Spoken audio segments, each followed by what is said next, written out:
Comenzamos con la lente divergente, que era la que nos quedaba tratar. La lente divergente, como su nombre indica, produce una divergencia de rayos. Para entenderlo, vamos a recuperar el esquema de funcionamiento de los rayos en una superficie curvada. Fijaos que ahora la curvatura es contraria a la que habíamos visto en la lente convergente. Vemos como los rayos incidentes sobre esa superficie pues se separan en vez de converger. Lo mismo ocurre si a la lente la damos la vuelta.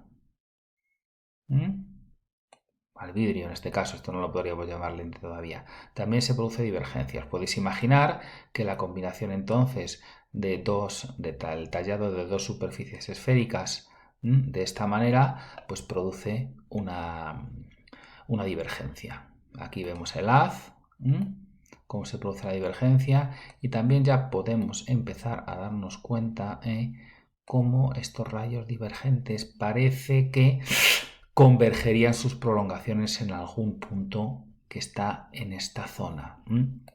También ese poder de convergencia virtual, vamos a decirlo de alguna manera, pues puede ser mejor o puede ser peor dependiendo de el ángulo. Nosotros, como trabajamos en óptica que se llama paraxial, es decir, pues que los rayos inciden sobre la superficie con un ángulo pequeño, pues sí que vamos a observar esa convergencia. Bueno, en realidad no la vamos a observar porque como son prolongaciones, aquí no se puede, la tendremos que construir. Bueno, lo más característico de la lente convergente es la definición de los focos. La definición de los focos es distinta en el caso de la lente divergente y en la lente convergente. Fijaos que en la definición de foco de la lente convergente, foco imagen era el lugar en el que convergían los rayos que incidían paralelos al eje óptico. Aquí los rayos paralelos al eje óptico no convergen en ningún lado, sino que divergen. De manera que son sus prolongaciones las que nos darán este punto, que es el foco imagen. Si os dais cuenta, y esto es muy importante, el foco imagen de la lente divergente está a la izquierda de la lente, cuando la luz entra de izquierda a derecha, como es el convenio general. Es decir, al contrario de la lente convergente. Por lo tanto, su signo ahora será positivo. Digo, negativo.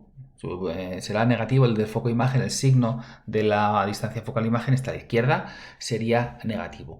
Por lo tanto, la potencia 1 partido por f' será negativa. Y es lo que nos caracteriza una lente divergente, pues si nos dicen su potencia, ¿no? ¿Qué es lo que ocurre con el foco objeto? Pues lo mismo, pero aquí es un poco más complicado. El foco objeto, recordad que la lente convergente era aquel punto del que procedían los rayos en el espacio objeto, de manera que al incidir sobre la lente salían paralelos al eje óptico. Aquí no proceden de ningún sitio, sino que lo que hacen es dirigirse hacia un lugar en el espacio imagen. Este sería el foco objeto en el caso de la lente divergente, porque se llama foco objeto porque se produce por la convergencia de las prolongaciones de los rayos incidentes. Bien, el foco objeto en la lente divergente pues tiene signo positivo. Bien, aquí tenéis un pequeño ejercicio bueno, pues para darse cuenta de cómo utilizar la ley de construcción de una lente divergente, dados los radios de las dos superficies. Ahora los radios han cambiado de signo y aparece, pues bueno, una focal negativa como ahí. Bien, lo siguiente que vamos a tratar es la construcción de la imagen. Pues se siguen las reglas análogas a las que utilizábamos con la lente convergente. Fijaos. En este caso tenemos una lente divergente. Fijaos cómo se construye. Ha trazado dos rayos principales.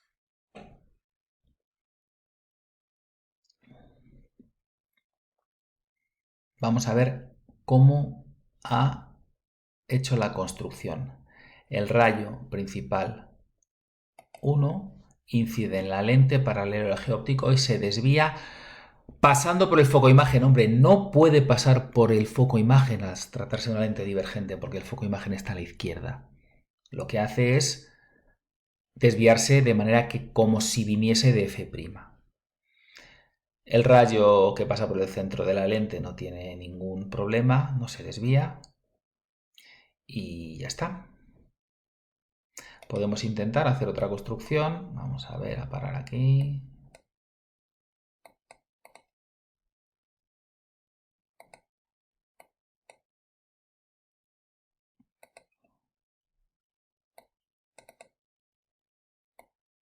A ver, que empiece la construcción aquí, que sería el otro caso, ¿no?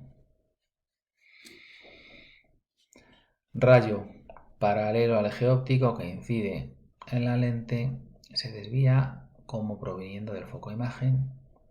Rayo que pasa por el centro, no se desvía. Y otro rayo que podríamos construir sería este de aquí, vamos a ponerle. El que pasa por el foco objeto, que aquí no pasa, pero se dirige hacia él. Lo pongo para que esté completo la explicación. Primer rayo principal, se desvía como viniendo del foco imagen. Segundo rayo principal, pasa por el centro de la lente y no se desvía. Ya tendríamos información suficiente para colocar aquí la imagen. Trazamos el tercero, que sería un rayo que dirigiéndose al foco objeto no llega, porque llega antes por la lente, sale pasando por... sale paralelo al eje óptico. Como veis, los tres se juntan en B', que sería claramente una imagen virtual, es decir, un ojo colocado en este lugar vería la imagen de B en el lugar de B'. Bueno, pues esto es. Aquí tenéis un esquema de la construcción para el caso en el que el objeto está a la izquierda del foco imagen. Si os habéis dado cuenta en la construcción anterior, todas las imágenes en los dos casos que hemos visto son menores. Esa es una característica de las lentes divergentes. Todas las imágenes que se forman son menores. Además, si os habéis fijado, todas, en los dos casos que hemos visto, son virtuales. Volved a jugar con la aplicación para comprobarlo. Son virtuales y además son derechas. Aquí tenéis un ejemplo, mejor dicho, de aplicación de la misma expresión que la de las lentes convergentes. La misma expresión que en las lentes convergentes. Bien, en resumen, pues esto es todo. Bueno, aquí veríais pues una representación en la que aparece el famoso ojito, que es el que al final... ¿Cómo podemos ver una imagen virtual? Bueno, una imagen virtual claro que la podemos ver. Lo que no podemos hacer es, colocando aquí una pantalla, pretender obtener la impresión de nada, ¿no? Aquí no se forma ninguna imagen real. Aquí yo pongo una pantalla y no hay forma de ver nada. Solamente puedo ver esta imagen si coloco aquí un sistema convergente, en este caso el ojo, o una cámara fotográfica o lo que sea. Vale, bueno, pues ya está. Nos queda, bueno, la aplicación de la lente divergente, pues bueno, ya veremos en la sección siguiente, que es el tratamiento del ojo y de los defectos de la visión, ¿vale? Se utiliza para corregir la miopía. Evidentemente una lente divergente no la podéis utilizar para concentrar rayos, de manera que si sois miopes y tenéis unas gafas de miopía, ponerlas delante de una bombilla, o bueno, lejos de una bombilla, intentad concentrar la luz en un folio, más allá de la lente, y no encontraréis nada. En cambio, si cogéis unas gafas de presbicia y hacéis la experiencia, os daréis cuenta que la luz, al pasar por la lente, converge en un punto. Colocando un folio lo veríais.